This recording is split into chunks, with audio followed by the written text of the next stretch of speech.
Rip it. Touch it. Yeah, rip it, touch it. Shut up, Beavis. Rub the crease. Yeah, crease. Yeah. Then reconnect, Beavis. Now shut up. Yeah, shut up.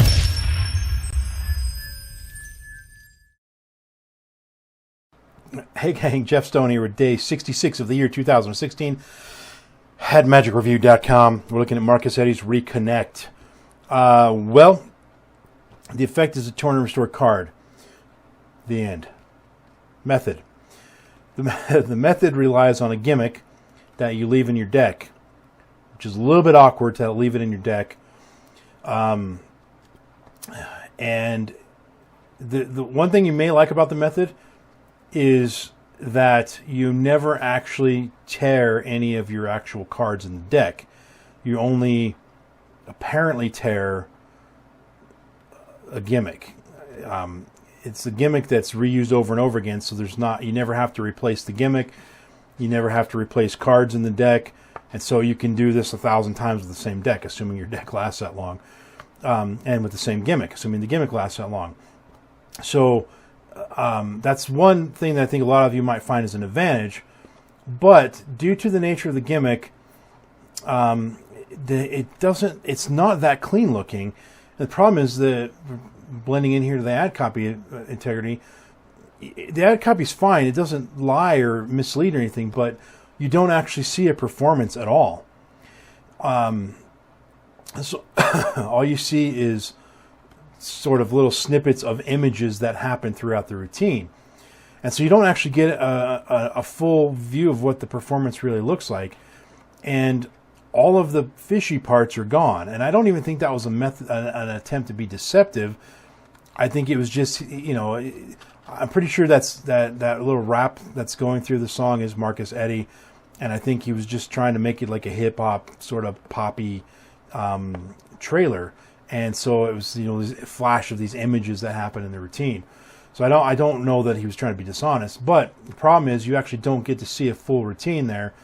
And so you miss out on a lot of the stuff that's happening. So one example, I'm going to actually really tear a card here and to show you something that happens in the performance. So you'd have a deck here, and I don't have the gimmick made up. I don't know what I did make one, but I don't know where I put it. So you'd have this situation where half the torn cards on here, and half. Then you take this half. So you have the card that's apparently the selection. You apparently rip it. You clearly have two halves, and then you go to mend them, and by putting it back on the deck, and then you pick it up. But when you pick it up, so I'm going to cheat here and just do a little. Let's just see here. A piece of tape ought to do the trick. Sorry, I'm not actually making a gimmick, but I'm making something that will show you what the problem is here, okay? So, let me just get this on here. On the fly. Real time, folks. Except you're watching a recording of it. So here we are, back to this situation. You put the card on here, and then he lifts up the two pieces. Like this. This is how you're supposed to do it in the performance. Well, that makes no sense at all. Because how are they sticking together unless you're claiming that's a magic moment? But the way he's doing it, it doesn't seem that it's supposed to be a magic moment. So this makes no sense that these two pieces are not, that bottom piece isn't falling while you're holding it like that. So that makes no sense. And then you go from this position to this thing where you got the deck in your hand, and then you move your fingers across it and it's healed. But again, there's some more switching and stuff going on here. But it all works with the gimmick and everything. And so there's different handlings for it. They teach us like 3 different handlings. But I'm pretty sure in all of them, but certainly at least one of them, you have this moment where that makes no sense at all. I think I mentioned that in the written review, but I couldn't quite explain it, so I said to watch the video review to get some clarity on what I was referring to. So that was hopefully the clarity. So the gimmick has to remain, this loose piece is part of the gimmick, and it has to remain in your deck to do the trick. And so that's not an easy thing to just be walking around with your deck like that, having that in there. So it's the kind of thing where you probably ought to sneak it in before you're about to do the trick, which he doesn't really talk much about how to do that I recall. What am I, Oliver North? Who's old enough to know that joke? Anyway, there's nothing really explaining how to ring it in or ring it out. You sort of get the sort of implied sort of that you just leave it in the deck, which is not a good idea. So the method is not the most solid, and the effect, normally I say to you, go watch the trailer, and if you like what you saw, if you like the effect, then you'll like this video or you won't like this video, whatever. But I can't even do that in this case because you won't see the effect. You won't be able to tell. There's really not even an effect. I mean, it's essentially like this, guys. This is sort of the equivalent of what he does in the trailer.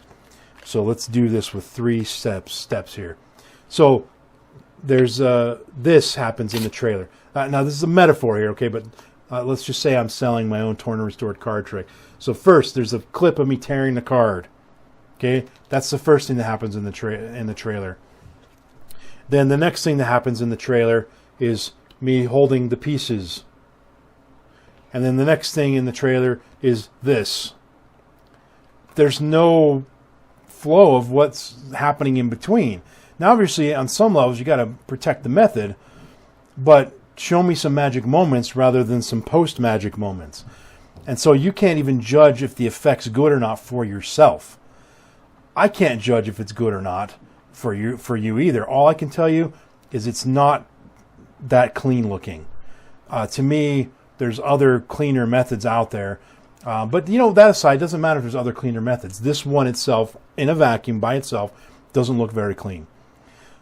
But it's still a doable method. It still can be done. And if you liked what it looked like, which there's no way for you to know that, then you might be okay with this.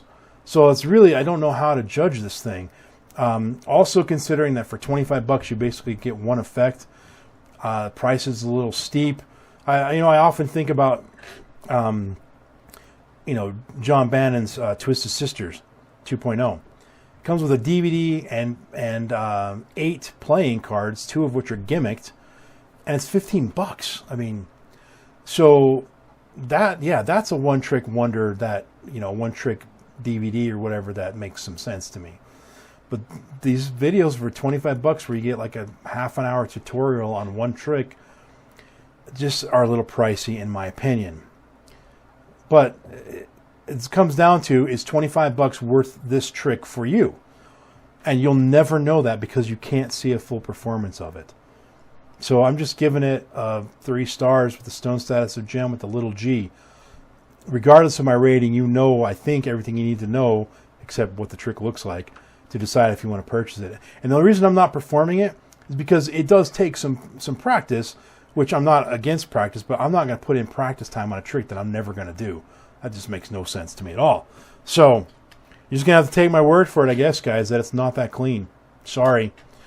That's it for this one. So it's time for the fun stuff, which is you subscribing to this channel, you liking this video, you sharing this video, and you listening to this random iTunes song of the moment, which is Sent From Up Above by Don't Laugh, Mariah Carey.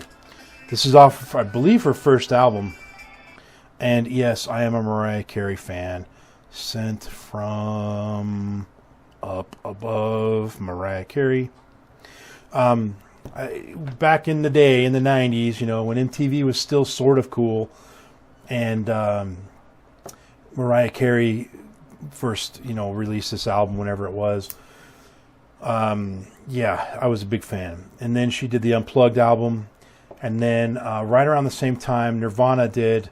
I'm sorry, not Nirvana, but Nirvana released Nevermind, and then right around the same time, Eric Clapton did Unplugged, and also I bought those 4 albums, the 2 Mariah Careys, Nirvana, Clapton Unplugged, and then I bought Clapton's Timepieces, which is just the greatest hits album.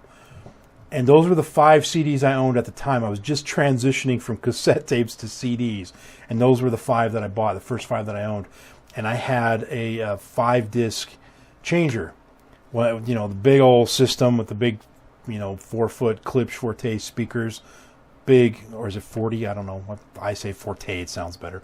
Klipsch Forte speakers, and component system back. That's when that stuff was cool, and it had a 5-disc changer on it. And I just listened to those 5 discs on random play all the time while I was sitting in my. It was a hotel room basically where I was my living quarters when I was in the Navy. They put us up in a hotel, and I'd listen to that all day on my time, on my time off while practicing magic. Going to the magic shop, picking up the latest packet trick or whatever was hip back in those days, and I would practice the crap out of it while listening to that 5-disc changer, and usually eating a grinder from LA Pizza.